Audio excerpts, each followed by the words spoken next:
রবিবার সন্ধ্যায় নারায়ণগঞ্জ সদর উপজেলা পরিষদ মিলনায়তনে বিদায়ী উপজেলা নির্বাহী কর্মকর্তা মোহাম্মদ জাফর সাদিক চৌধুরী এবং নবাগত উপজেলা নির্বাহী কর্মকর্তা তাসলিমা শিরিনের বিদায় সংবর্ধনা ও বরণ অনুষ্ঠিত হয়। তাদের উভয়ের ফুল দিয়ে সংবর্ধিত ও অভিষিক্ত করেন উপজেলা পরিষদের কর্মকর্তা কর্মচারীবৃন্দ। আজকে সারাদিন ধরে আমরা আমি বিভিন্ন প্রোগ্রাম অ্যাটেন্ড করেছি এবং আজকে প্রথমে দুঃখ প্রকাশ করছি যে 4টার একটা প্রোগ্রাম আমাদের 7টা পর্যন্ত চলে এসছে। এটা আসলে হয়ে থাকে, এটা সবসময় বিদায় অনুষ্ঠানগুলো কখনোই as it is time maintain করা যায় না, কারণ একটা শেষ হয়ে আরেকটা কন্টিনিউ করতে গেলে ওই টাইম ল্যাপস হয়ে যায়। এটা এই জন্য সবার কাছে দুঃখ প্রকাশ করছি, অনেক টাইম হয়ে গেছে। একই সাথে আমার যে ইচ্ছাটা ছিল নবাগত উপজেলা নির্বাহী অফিসারকে আমি নিজে পরিচয় করে দিব আপনাদের সাথে, যেহেতু সে আমার জুনিয়র কলিগ, আমি আগে থেকে চিনতাম। তো এই জন্য এই আয়োজনের জন্য আমি অফিসার্স ক্লাবকে ধন্যবাদ জানাচ্ছি, পিআইইউ সহ যারা এই আয়োজন করেছেন। আর আমার জয়েনিংটা 11 মাস হয়ে গেছে আর কি। এটা আমার সেকেন্ড স্টেশন ছিল, যে কারণে 5ই আগস্ট পরবর্তী এখানে যে উত্তাল সময় আমরা এসে দেখেছি। আমি 11 সেপ্টেম্বর যোগদান করি নারায়ণগঞ্জ সদর উপজেলায়। তখন এখানকার পরিস্থিতি খুবই বিশৃঙ্খল ছিল। একদিকে হচ্ছে আমাদের যে জনপ্রতিনিধিরা আছে, মানে জনপ্রতিনিধিরা বলতে আমি এমপি লেভেলে বলছি, সর্বোচ্চ লেভেলে, ওই জায়গায় পুরাটা গ্যাপ। উপজেলা পরিষদ চেয়ারম্যান ভাইস চেয়ারম্যান বিলুপ্ত, আমি আসার আগে থেকে আর কি। আমি আগের উপজেলায় থাকতেই অপসারণ করা হয়েছে। এর বাইরেও অনেক ইউনিয়ন পরিষদে দেখা গেছে যে ইউনিয়ন পরিষদ চেয়ারম্যানরা অনুপস্থিত। এরকম একটা পরিস্থিতিতে এসে এখানে যখন আমি জয়েন করি, তখন এসে আমি দেখলাম যে এখানে 50টিরও অধিক স্কুলের সভাপতিকে অপসারণ করে ইউনোকে দায়িত্ব দেওয়া হয়। তো এটা একটা বড় চ্যালেঞ্জ ছিল সেই সময়, কারণ নারায়ণগঞ্জ আমরা দূরে থেকে যখন দেখি, বাইরে থেকে, নারায়ণগঞ্জ কিন্তু একটা রাজনৈতিকভাবে খুবই কি বলবো উত্তাল একটা জায়গা হিসেবে দেখা হয়। টিভিতে সবসময় নেগেটিভ নিউজ প্রচার হতো নারায়ণগঞ্জে, কিন্তু যখন এখানে আসলাম ওই প্রেক্ষাপট তো পরিবর্তন হয়ে গেছে, রাজনৈতিক প্রেক্ষাপট পরিবর্তন হয়ে গেছে, কিন্তু চ্যালেঞ্জ আরো বেড়ে গিয়েছে। কি হিসেবে? কারণ হচ্ছে যে তখন একেবারে নতুন সরকার, অন্তর্বর্তীকালীন সরকার দায়িত্ব নিয়েছে,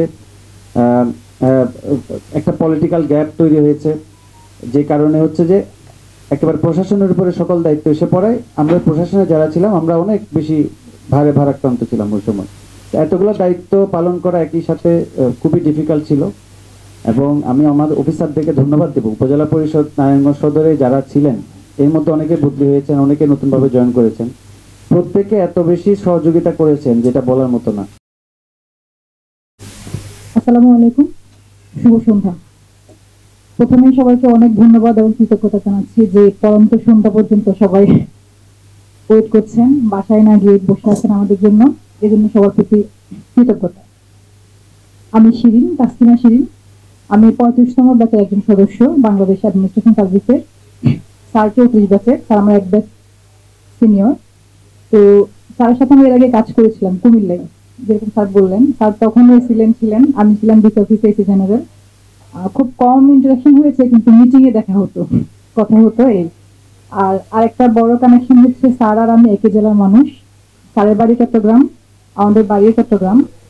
তো চট্টগ্রাম লোকজন যেমন হয়, হয়তো দেখা যাবে ওদিক থেকে কিছু মিল পাওয়া যাবে, আর অমিল পাওয়া যেতে পারে। স্যার অনেক দক্ষ, তা যদি বলেছে যে আমি অনেক ভালো অফিসার, কিন্তু আমি অতটা ভালো অফিসার হয়তো না। এদিক থেকে একটু অমিল হবে, স্যার আমার চেয়ে অনেক বেশি ভালো করেছে।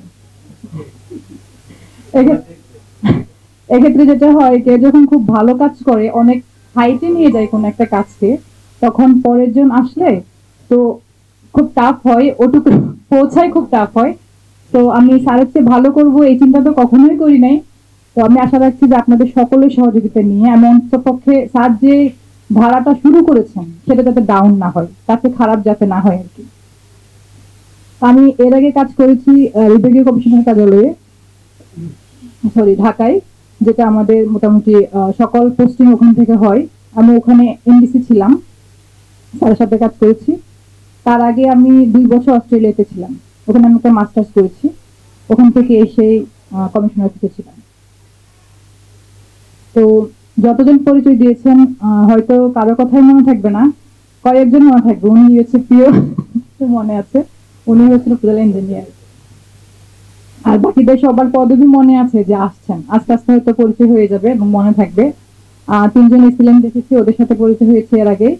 তো আপনাদের প্রতি প্রত্যাশা থাকবে যে সবাই স্যারকে যেমন সহযোগিতা করেছেন আমাকেও সেম ওভাবে সহযোগিতা করবেন, তাহলে অন্তত পক্ষে আমি স্যারের মতো না পারলেও ও তার চেয়ে ডাউন হবে না আর কি। সবাইকে আবারও ধন্যবাদ জানিয়ে আমি আমার বক্তব্য এখানে শেষ করছি। সবাই মনে হয় অনেকক্ষণ ধরে ওয়েট করছেন। Report Shahjahan Chowdhury, NNTV, Narayanganj.